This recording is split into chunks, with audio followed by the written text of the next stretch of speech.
What's up? What's up? What's up? What's good? What's up?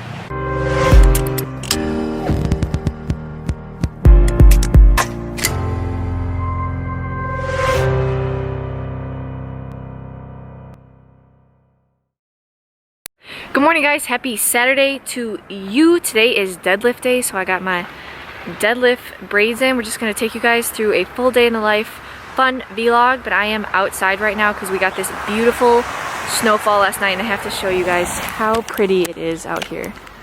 It is so gorgeous. Love the Midwest. Like, look at these trees.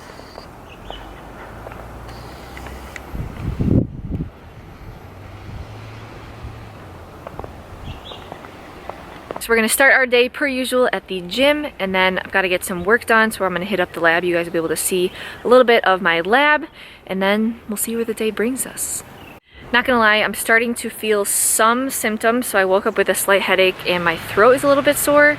So Sarah's germs and where we traveled to in Dayton, Ohio may have infiltrated me a little bit, but my immune system's strong. We gonna stay strong, and thank you all for all of the at-home remedy tips that you guys shared. I will definitely be implementing those today to stop this infection in its track before it has any major effects.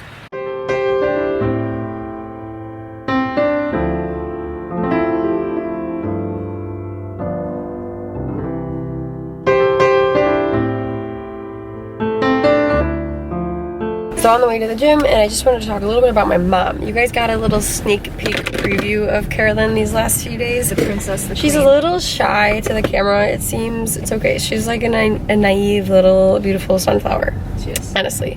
My mom is the type of person who, when she came here to pick us up to go to Ohio the other day, she was at our house for maybe 10 minutes, and she managed to clean the entire bathroom and finish off the laundry and like probably dust everything. And she's just always one step ahead. It's incredible. She brought us Valentine's Day cards. Like, I'm never thinking about those things. She is the person that I aspire to be. And on the side to being the world's best mom, she started and manages for the last, as old as I am, 23 years, her own restaurant and brew pub. So it's a very successful small micro brew pub in Flossmoor, Illinois, called Flossmoor Station Restaurant and Brewery. If you're ever in the Chicagoland area, I highly recommend checking it out if you're into like craft beers. They've won several awards, and for sure we can guarantee that the chef there will cook you up a mean carnivore meal and will use butter, no seed oils on your stuff, so we can hook you up with that. I would check it out. And she has a farm animal essentially sanctuary. So it's her farm, but she just rescues other animals that like nobody wants. So she name them off.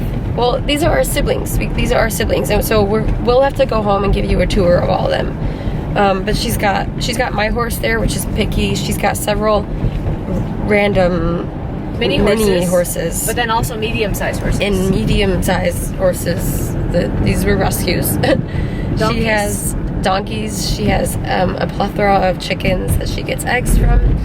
She has a cow. She has one cow named Dwayne. Dwayne's a brother. 2 pigs. She has 2 pigs. One named Charlotte. She is the best, and then another one named, what's his name? Wilbur, and we just won't talk about him. Wilbur. And I'm scared of We're gonna end it here because Wilbur, we have some business with Wilbur. Cats. You'll understand when we show you the farm. So yeah, I just wanted to say that, just a reminder to you, if you have someone in your life, which I sure hope you do, that you love more than anything in this world, remind them that today. Don't just assume that they know. Go ahead, give them a ring, call them on the cell phone. Late night when they need your love. I'm probably gonna get copyrighted for that. Call them, tell them you love them. Yes, and tell them they have a great day.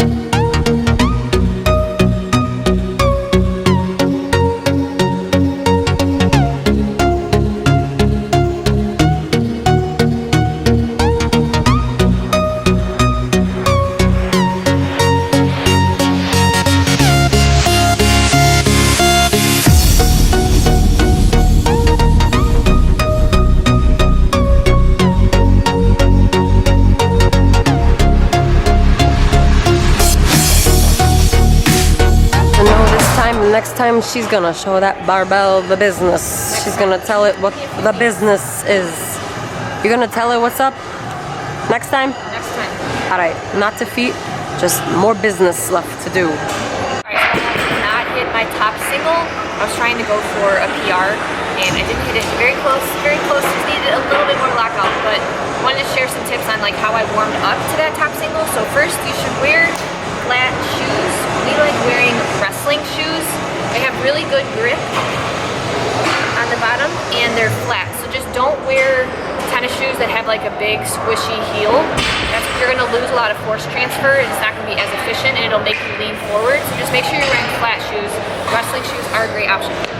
And then for warming up to a heavy single, you need to find what weight you're comfortable with jumping. So for deadlifts, for me, I'm comfortable jumping 20 pounds, roughly 20 pounds between each number, but that's gonna vary person to person. So some people are a little bit more sensitive and they can only do like 5-pound increments. I did 20 pounds today. I probably shouldn't have done that last jump to 380, but it's okay. I'll hit that again in a few weeks. But now I'm gonna do some back drop sets just for form and get some more volume in. All right, so for back extensions, we actually don't want to feel our back. We're doing glute focused back extensions, so I'm going to share a few tips in how I really isolate and connect to my glutes. So you'll probably want to hold some counterweight. It doesn't have to be heavy. And then as we're going to round our shoulders. So we're going to go fully down, round shoulder, and then see my feet? My toes are pointing out, and that really helps me drive into my glutes. So I'll do a few movements.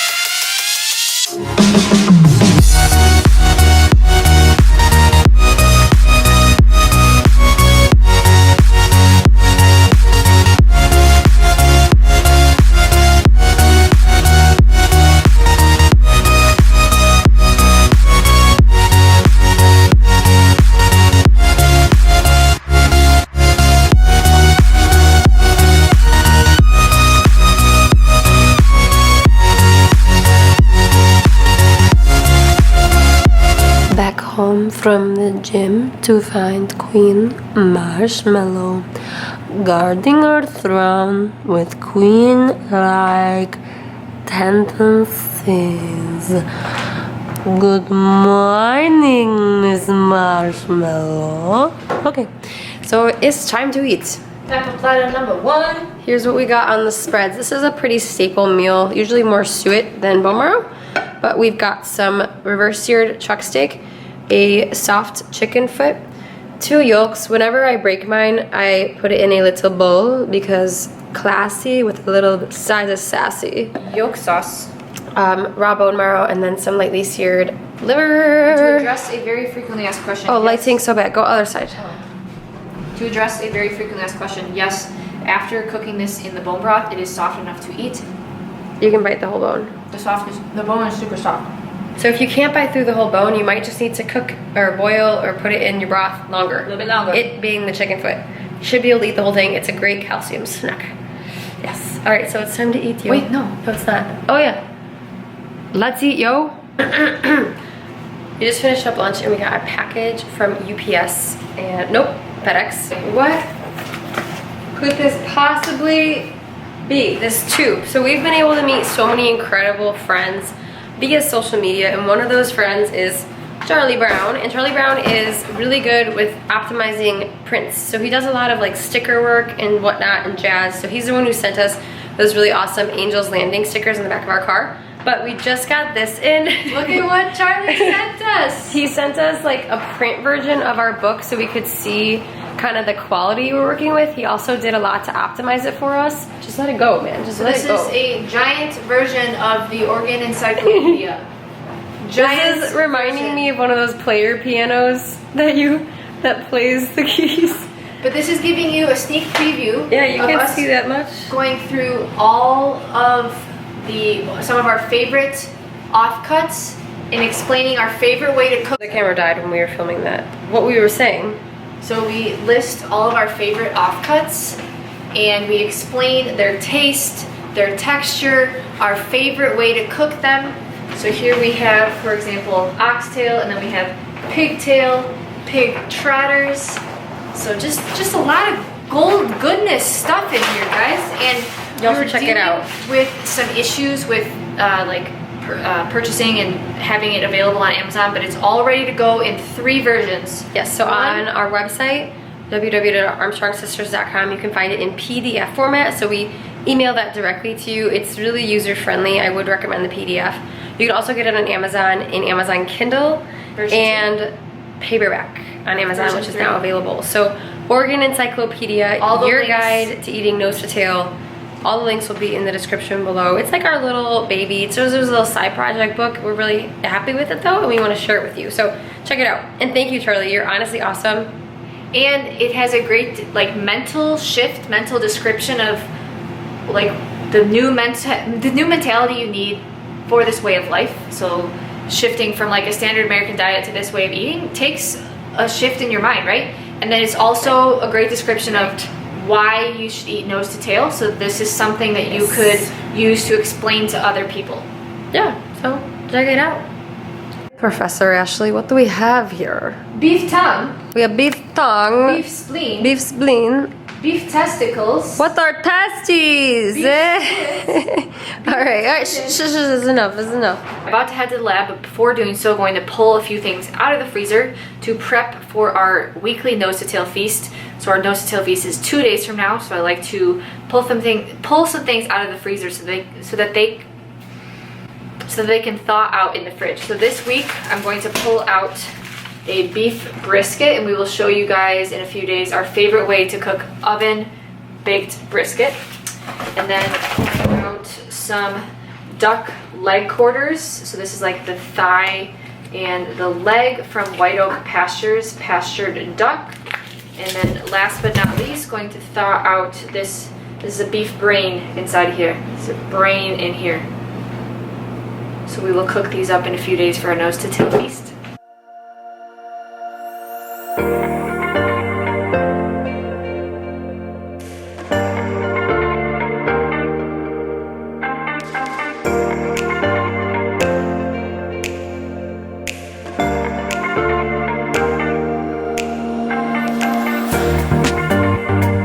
So a lot of people ask us if we snack in between meals, and no, but we do sip on some sparkling water. So we brought some Gerolsteiner with us, but we only brought one, and there's 2 of us. And we're not swapping saliva. Yeah, because she's so sick, and like I'm starting to feel sick, so we're doing some, what is this called? Waterfall. Waterfall. Okay, my turn. Okay, back to work. Professor Ashley back in the building to show us the business. What's up? Alright, so a few people were interested in learning a little bit more about my project. Bless y'all's soul. I'll keep this very broad and general. So here we have my robot called Roberta. Hi, Roberta. Hi, Roberta. Say hello. So this is a 3D printer that I designed and built. So I did all of this beautiful wiring here. And the application of Roberta is to print bone scaffolds. So bone scaffolds are bone replacement material. So bone, when there's defects above a certain size, so when you have a large defect in your bone just can't grow into open space. It has to grow on something. So these are bone scaffolds that are implanted in defects, and they encourage bone growth to go into the center. So Roberta prints those bone scaffolds. You go, Roberta. Can you come up here? I'm coming. Here's an example of a bone scaffold. Okay, we're trying to print more curvilinear, more advanced bone scaffolds. Where are you? Right here. Okay. So we want to print these advanced structures with these advanced curved lines because that more closely matches what's actually on the inside of the bone. So these are trabeculae features on the inside, and we want to emulate those. So me as a controls engineer, I want to make sure that Roberta is printing those properly, right? And that's where control theory comes into play. So I make sure that Roberta is moving and behaving Like an angel. Roberta is a real life angel. And then I'm also doing some work in process sensing and control. So currently in 3D printing right now, when you extrude a material, people just expect the material is just extruded in the way that they want it to. No, that's not always the case because material has very nonlinear behavior. And so I'm working on adding process control into additive manufacturing environments. And so here we have a laser scanner. So come. So this laser scanner has a stripe right there. And so I scan it across any parts that I print, and I'm able to reproduce the surface profile. And so that's where, again, where control theory comes into play. We can feed back, so if you remember my control feedback diagram that I showed the other day, we can feed back measurements of the material placement and ultimately improve material placement so that we can get bone scaffolds that behave like angels. So that's like a very broad overview. Tomorrow, I'll talk a little bit more about what I want to do after my PhD, leveraging what I've obtained at this skill set. I also do like very heavy math stuff like control theory development, but I'm not even going to try to begin to explain that to y'all right now. Cool beans and stuff. Guys, who knew we were going to engineering class today? Nerd time. All right. Bye, Roberta. Bye-bye. See you later. Where are we going? Cha-cha-cha. Where are we going? Cha-cha-cha. Where are we going?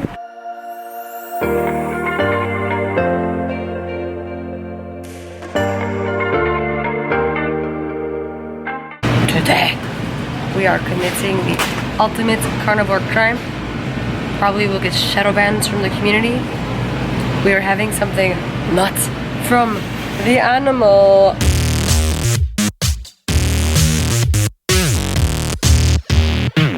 Yes, so we're having some Rebel Creamery ice cream. Rebel is our favorite non-carnivorous treat that we like to incorporate from time to time, maybe once or twice a month. But honestly, it doesn't own us, right? So like we don't crave Rebel, it's just something that we enjoy, so we are going to incorporate it from time to time. The restrictive mindset doesn't work well for us, so adding things in once in a while, Yeah. ain't no big thing, okay? So when you just take a peep at the ingredient list anyway, it's really not that bad. One of the main ingredients is just cream.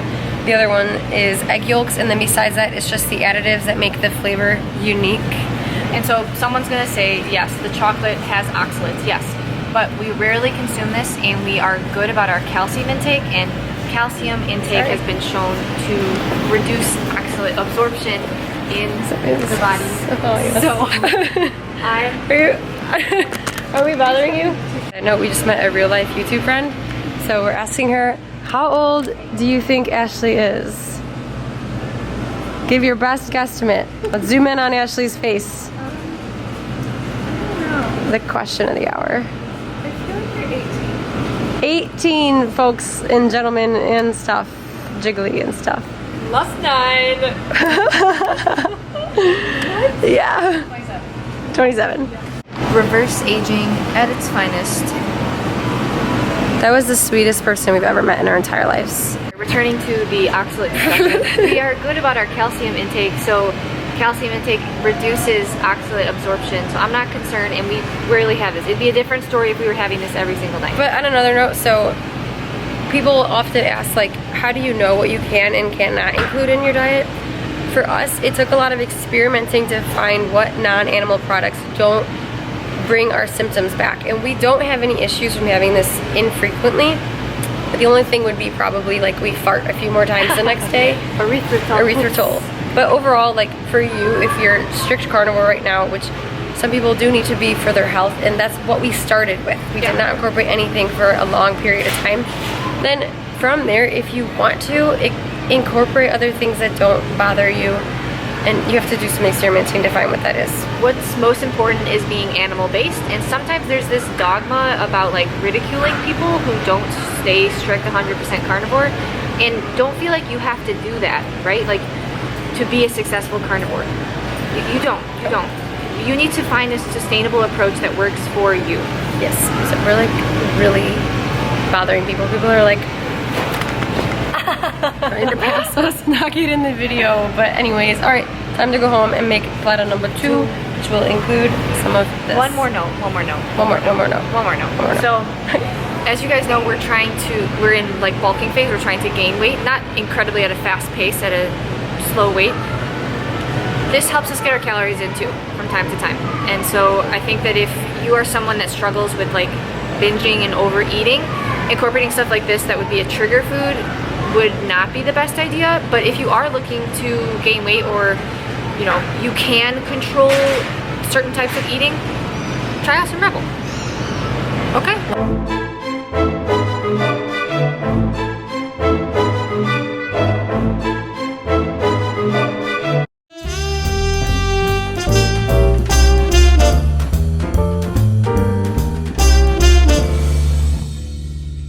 Time for platter number 2. Very nice So we've got overview. 2 of these, 2 lanes, raw beef suet, skirt steak, chuck steak, 3 over easy eggs, some wiggly jiggly bone broth, and then of course the Rebel ice cream. We split the triple chocolate and the strawberry pints, so we each get a full pint but half of both. Sarah prefers to keep hers in the pint because she's a diva. I like eating it from the pints. So yeah. So one final note on Rebel, and including other things in your diet or your lifestyle that are like treats or abnormal, you can do whatever the heck you want to do, but I think that if you're somebody who's trying to navigate this all in the carnivorous lifestyle, I would say it comes down to like 2 main important things. 1, do you have a healthy relationship with food? Like, are you going to lose control if you include this and like go into some sort of negative downward spiral? If that's the case, then like maybe this isn't for you, and that's fine. We personally do not have any binging issues, any food binging issues, so No. we apologize if this is like a trigger for anyone. Yes. And 2 is health. What point is your health at? So if I was just getting back into, if I had just started carnivore, I would not be doing this whatsoever. Mm-hmm. This, like I said earlier, is what we found. 1, we enjoy, and 2, our bodies tolerate pretty well on occasion, so we don't worry about it. That other things, like I probably wouldn't be doing a whole like head of broccoli ever, because I don't think it's gonna suit me well, and I don't enjoy it. So like, no thanks. Nope. The carrots will stay on my pants. So anyway, that's my little last tidbit on it. Got any last final words? So how we incorporate Rebel, we do consider the fat and protein macronutrients in the Rebel container. And just as a note, this is basically like a big old pint of fat, so be wary of that, especially if you're someone who's trying to lose weight. But you'll notice that we don't have as much suet on our plates. Yeah, so that's really much easy composition. That's pretty much what we do. We take Yeah. some suet out and we put this in. We do not factor in the carbs in here because we've noticed that it's mainly fiber and it mainly just moves through us really quickly. Yeah. So I would say we're about like, what, 99.9% carnivore, 0.01 Rebel. Accurate. Truth. All right, if we are exiled from the carnivore community, bye. I don't want to be there anyway. I don't want to be in a dogmatic, crazy, exclusive community anyway. And that's why we love you guys, because I don't think you're that way. Until tomorrow, behave like an angel.